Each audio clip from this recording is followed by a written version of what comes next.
High বন্ধু, তোমরা সবাই কেমন আছো? আশা করি তোমরা সবাই খুবই ভালো আছো আর আমিও ভালো আছি। আর এই যে দেখতে পাচ্ছ আমার হাতে এগুলো কি? এগুলো হয়তো তোমরা ভাববে কোথায় পেলাম, তাই তো? এগুলো আমি বাজার থেকে নিয়ে আসছি। আমার অনেক দিনের ইচ্ছে ছিল গাঁদা গাছ পেলেই আমি নিয়ে আসবো। তাই আজকে গাঁদা চারাই আগে কিনেছি। তারপরে এই যে হেঁটে হেঁটে আসছি আমি আর আমার বোন।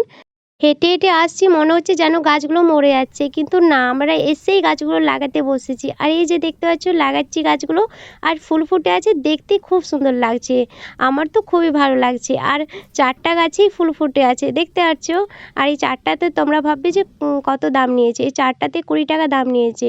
3টা দেবো বলছিল, তারপরে আমি বললাম যে না, 3টে ঠিক আছে, তাহলে 3টাই দিন। দিয়ে বললো যে না ঠিক আছে, 4টাই দিলাম। দিয়ে 4টাই দিয়েছে, আর 4টাতেই ফুল ফুটে আছে। আমার তো খুব ভালো লাগছে গাছগুলো। জানি না কতদিন লাগবে, গাছগুলো লাগতে সময় লাগবে, কিন্তু মাটি জল সবই তো দেওয়া হয়েছে, দেখা যাক কতদিন লাগে। আমার তো ফুলগুলো ফুটে আছে, মনে হচ্ছে কালই লেগে যাবে। কিন্তু যাই হোক, তোমাদের ভিডিওটা কেমন লেগেছে লাইক কমেন্ট করে জানিও।